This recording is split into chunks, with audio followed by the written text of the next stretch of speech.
la salvación. A veces Dios nos ve discutiendo minuciosas cosas que no tienen nada que ver con la salvación, y Él es paciente con nosotros.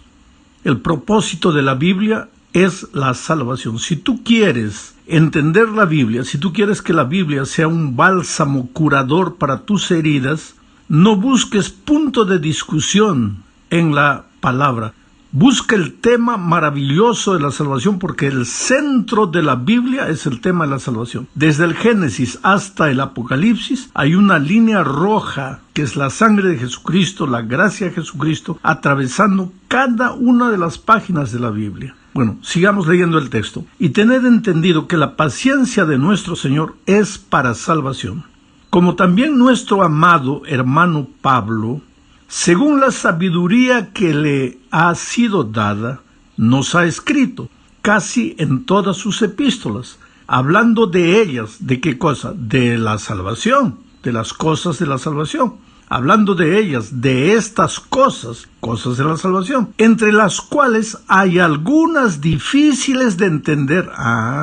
Esto es interesante. Aunque el tema central de la Biblia es la salvación, y la salvación es fácil de ser aceptada, pero no siempre es fácil de ser entendida. Por eso es que en la Biblia vas a encontrar muchas veces algunas cosas difíciles de entender. Ahora, ¿cuál va a ser tu actitud delante de estas cosas difíciles de entender? Los indoctos y los inconstantes tuercen, pero también tuercen las otras escrituras para su propia perdición. Quiere decir, delante de las dificultades, porque no se puede negar que en la Biblia vas a encontrar muchos textos difíciles, no de fácil entendimiento. Pero ¿cuál va a ser tu actitud delante de esos textos? Los indoctos y los inconstantes, pues se pierden en medio de la supuesta interpretación de los textos. Pero esta semana, en el estudio de esta lección, no vamos a analizar textos difíciles. Vamos a ver características, actitudes con las que debemos aproximarnos a la palabra de Dios si queremos tener éxito, si queremos entender con simplicidad el mensaje simple de la palabra de Dios. Hablemos entonces de estas cosas difíciles de entender. Pablo aconsejó a Timoteo en la segunda epístola a Timoteo capítulo 2, versículos 14 y 15, lo siguiente. Recuérdales esto, exhortándoles delante del Señor, a que no contiendan sobre palabras. Interesante. No discutan sobre palabras. No pierdan el tiempo ahí. No, que esto dice así, no, que esto dice así, no, que la coma por aquí, no, que el punto por allá, no, que aquello. Recuérdales, dice Pablo a Timoteo, esto exhortándoles delante del Señor, que todo lo ve, que todo lo sabe. ¿Y qué es lo que debe exhortar Timoteo? Que no contiendan sobre palabras, lo cual para nada aprovecha. Nadie gana con la discusión, solo se pierde tiempo, sino que es para perdición de los oyentes. La discusión sobre algunas palabras difíciles que encuentras en la Biblia, sobre algunos textos difíciles, es solo para perdición de los oyentes. Ahora mira el consejo de Pablo a Timoteo. Procura con diligencia presentarte a Dios aprobado, como obrero que no tiene de qué avergonzarse. ¿Y quién es el obrero aprobado? Aquel que usa bien la palabra de verdad. Aquel que usa bien la palabra de verdad. ¿Y qué es usar bien la palabra de Dios? Usar la palabra dentro de su contexto. No hacerle decir al texto lo que el texto no dice. Por ejemplo, en Efesios Pablo habla sobre vestíos, y está hablando de vestíos del carácter de Jesucristo. Por eso dice vestíos de humildad, de paciencia, de perseverancia. Pero como está la palabra vestíos, hay algunos hermanos que agarran el texto y dicen así: aquí dice Pablo que debemos vestirnos como santos escogidos de Dios. Y entonces dejan el texto ahí, ahora comienzan a hablar por su cuenta. ¿Y cómo deben vestirse los santos y escogidos de Dios? No deben usar minifalda, no deben usar pantalón, no deben usar esto, no deben usar... Quiere decir, agarran un texto de Pablo y le hacen decir a Pablo lo que Pablo no dijo. Porque Pablo en ningún momento está en ese texto No está hablando de ropa, no está hablando de vestido. No quiere decir esto que el cristiano no debe tener sabiduría, principios y valores para vestirse. Claro que sí, pero no puedes enseñar eso con ese texto que nada dice sobre vestido. Por eso Pablo le aconseja a Timoteo: usa bien la palabra de verdad. Y si usas bien la palabra de verdad, pues entonces te estarás presentando a Dios aprobado. Muy bien, vamos a hablar en la segunda parte de este estudio de la actitud con la cual debemos estudiar la Biblia. Una de las primeras actitudes tiene que ser la honestidad y el cuidado. Honestidad. Leamos primera de Crónicas, o primer libro de Crónicas, capítulo 29, versículo 17. Dice: yo sé, Dios mío, que tú escudriñas los corazones y que la rectitud te agrada. Por eso, yo con rectitud de mi corazón voluntariamente he ofrecido todo, y ahora he visto con alegría que tu pueblo reunido aquí ahora ha dado para ti espontáneamente. Me gusta mucho esta primera parte. Dice: yo sé, Dios mío, que tú escudriñas los corazones. No hay nada que Dios no pueda saber, querido. La actitud con que tú vas a la Biblia, si realmente, sinceramente quieres encontrarte con Jesús, o quieres encontrar un mensaje encima del cual trabajar para predicar un sermón el sábado, si vas con humildad, con actitud de oración, Dios sabe, porque Él escudriña los corazones. Pero si tú vas a la Biblia con actitud crítica, o con una idea preconcebida, tratando de encontrar un texto que apoye tus ideas, sacando al texto fuera del contexto, Dios, que escudriña los corazones, también sabe. Por eso la actitud, si tú quieres entender la palabra con sinceridad, tienes que ir con honestidad. Con honestidad. Aquí el texto bíblico dice con rectitud, pero en el original el sentido es honestidad. No tienes que llevar nada escondido debajo de la manga. Tienes que ir de corazón limpio, de corazón abierto, para escuchar lo que Dios tiene para decirte. La honestidad es interesante y es un requisito para el estudioso de la Biblia y para el predicador de la palabra. Porque yo, estudiando la Biblia, puedo encontrar algunos textos que pueden de alguna manera desequilibrarme, vamos a decir así. Y yo puedo, de repente, al estudiar la palabra con toda honestidad, con toda sinceridad, encontrar alguna luz que me parece que el cuerpo mundial de la iglesia no ha entendido. Y esa luz que recibo puede comenzar a generar dudas en mi corazón, inquietudes en mi corazón. Ahora, si yo encuentro, estoy hablando de una hipótesis, si yo encuentro un asunto así, la actitud honesta del cristiano, la actitud honesta del estudiante de la palabra, la actitud honesta del predicador, no es ir el próximo sábado y predicar mis dudas y mis desconfianzas. Eso es deshonestidad. Y Dios, que conoce todo, sabe. La actitud honesta es buscar a los líderes de la iglesia. Tú sabes que en la Asociación General hay una comisión que estudia la palabra de Dios. En inglés le llaman el Biblical Research, el Centro de Estudios Bíblicos, formado por teólogos espirituales, sanos, honestos, a la mayoría de los cuales yo conozco. Gente de oración, gente humilde. Uno ve a las personas por el carácter y ya sabe que son hombres de Dios. Bueno, cualquier duda que la iglesia tenga puede ser enviada allá. Ellos van a discutir, van a responder las preguntas con toda honestidad. Van a explicar, y de repente esas dudas que yo tenía en mi corazón no tenían razón de existir. Pero en el consejo de los hermanos hay sabiduría, y en esa sabiduría yo entiendo. Pero lo que no puedo hacer es ir el sábado al púlpito y predicar mis dudas. El púlpito es un lugar donde se predica la salvación, la esperanza, la fuerza que viene del Evangelio para hacer que la iglesia se levante, camine victoriosa sobre el pecado, sobre las corrientes del mundo, y llegue victoriosa a la tierra prometida. El púlpito no es para sembrar mis dudas, para crear desconfianza en el liderazgo de la iglesia. La honestidad es una actitud indispensable.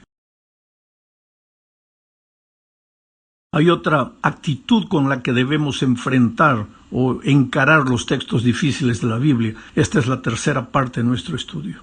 Esa actitud es la humildad. Ahora, leamos lo que dice Sofonías 3, 12 y 13. Y vamos a comentar mientras vamos leyendo el texto. El texto dice, y dejaré en medio de ti un pueblo humilde. La humildad. Jesucristo dijo, venid a mí todos los que estáis cansados y trabajados, yo os haré descansar. Aprended de mí, que soy manso y humilde. Si tú quieres entender la palabra de Dios, quieres ser alimentado por la palabra de Dios, quieres crecer en tu experiencia espiritual a través de la palabra de Dios, tienes que ser humilde. El texto dice, y dejaré en medio de ti un pueblo humilde y pobre, el cual confiará. ¿Cuál es la evidencia de la humildad? Confiar. Confiar en Dios, confiar en la palabra.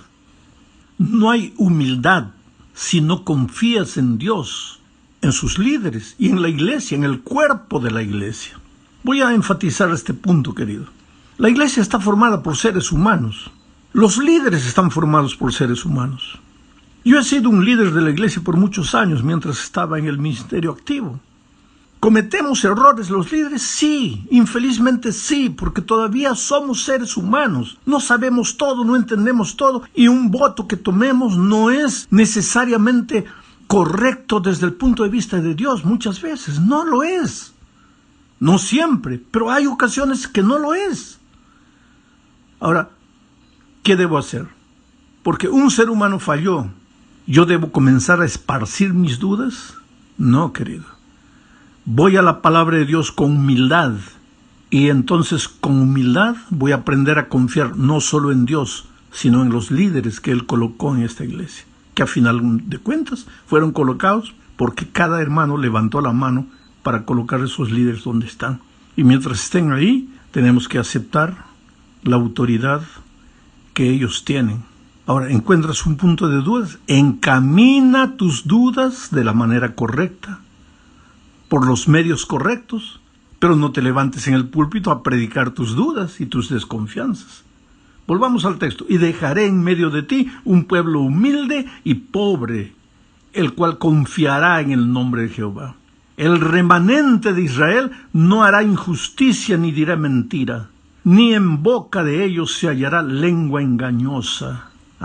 Dios tiene un remanente, porque como te digo, puede hasta en el pueblo de Dios haber mucha cizaña, pero Dios tiene un remanente fiel, un remanente justo, que no habla mentira, en cuya boca no se encuentra engaño, porque dice el texto, ellos serán apacentados y dormirán y no habrá quien los atemorice. Es que cuando tú ves a la palabra de Dios con actitud humilde, pues Dios te bendice, Dios te hace sentir paz en el corazón, duermes tranquilo, eres feliz. Por eso la humildad es una característica indispensable para aproximarnos de la palabra de Dios, especialmente delante de los textos difíciles de entender. Hay otro texto más que me gustaría leer. Segunda de Crónicas 7:14. Si mi pueblo se humillare, si se humillare mi pueblo, sobre el cual mi nombre es invocado. Una iglesia que dice que Jesucristo es la roca, la columna, tiene que ser una iglesia humilde. Por eso dice aquí, si se humillare mi pueblo, sobre el cual mi nombre es invocado, y oraren y buscaren mi rostro. Un pueblo humilde ora y busca a Dios, y se convirtieren de sus malos caminos. Entonces yo oiré desde los cielos y perdonaré sus pecados y sanaré su tierra. Oh querido, hay tierra enferma a veces dentro de la iglesia porque no somos humildes, porque no buscamos a Dios, porque queremos que nuestras opiniones personales prevalezcan. Hoy día con el internet, entras al internet, está lleno de tonterías literalmente. Cada cosa sin sentido, cada locura, cada ingenuidad. Y crees en eso, oh querido. Abre la palabra de Dios, deleítate en la palabra de Dios.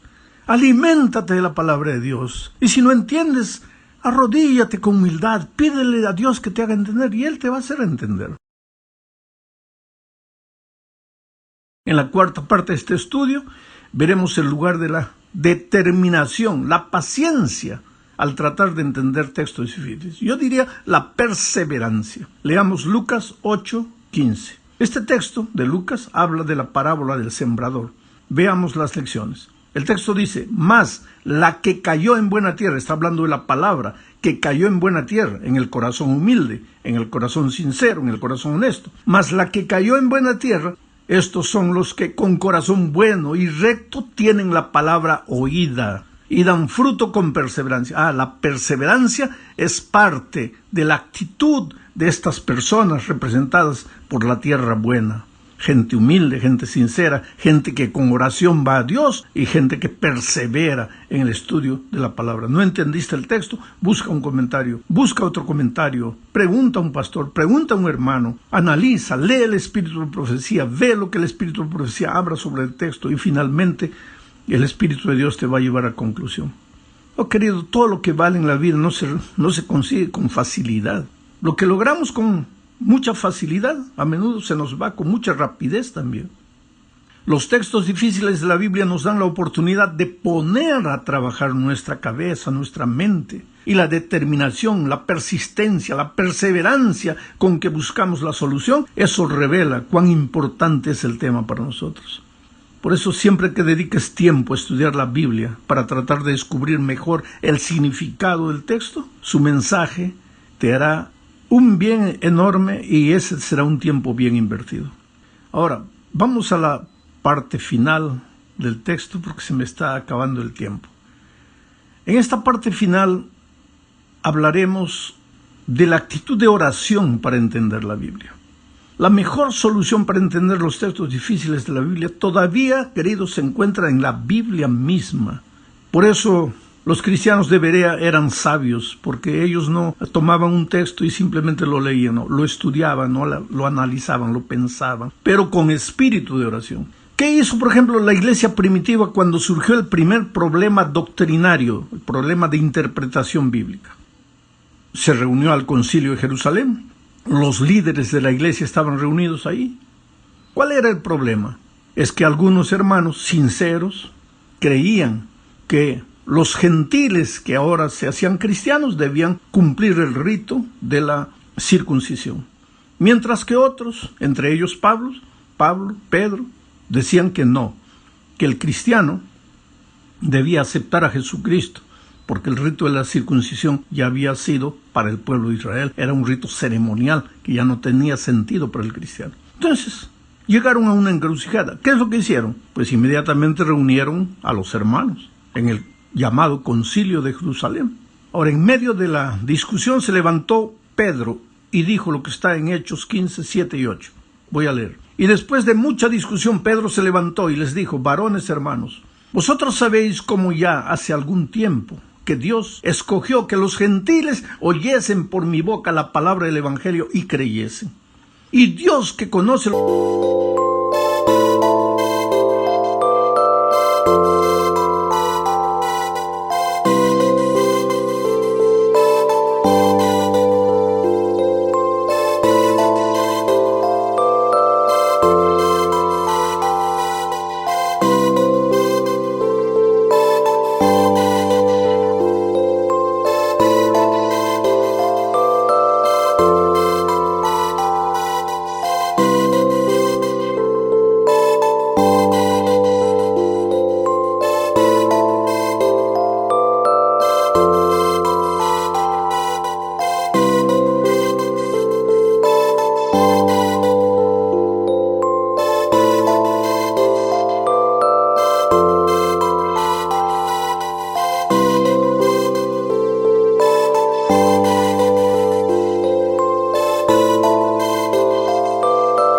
los corazones, les dio testimonio, dándoles el Espíritu Santo, lo mismo que a nosotros. Ya bastaría con eso, ¿no es cierto? Pero no, la discusión continuó.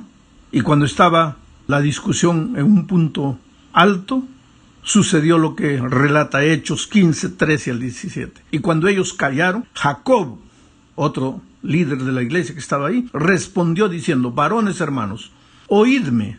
Simón ha contado cómo Dios visitó por primera vez a los gentiles para tomar de ellos pueblo para su nombre. Y con esto concuerdan las palabras de los profetas, como está escrito. Y entonces comenzó a leer el texto bíblico de los profetas, donde se probaba que un día Dice, y volveré a levantar al renuevo de David, para que el resto de los hombres busque al Señor, el resto de los hombres, y todos los gentiles sobre los cuales es invocado mi nombre. Quiere decir, delante de una encrucijada, de una aparente problemática doctrinaria, ¿cuál fue la actitud de la iglesia primitiva? La palabra. La palabra. Entonces uno da su opinión, el otro da su opinión, el otro también, y finalmente se toma un acuerdo general, un voto, que no siempre va a ser por unanimidad, va a ser por mayoría. Pero en el sistema de la mayoría, esa minoría que no estaba de acuerdo, una vez que se tomó el voto, apoya lo que la mayoría dice. Pero en aquellos tiempos se tomó el voto y sin embargo algunos siguieron molestando a Pedro, a los apóstoles, y por eso se escribió la carta a los Gálatas, en fin, la epístola a los romanos, para tratar de aclarar los problemas que esta gente rebelde traía. Ahora, esa actitud no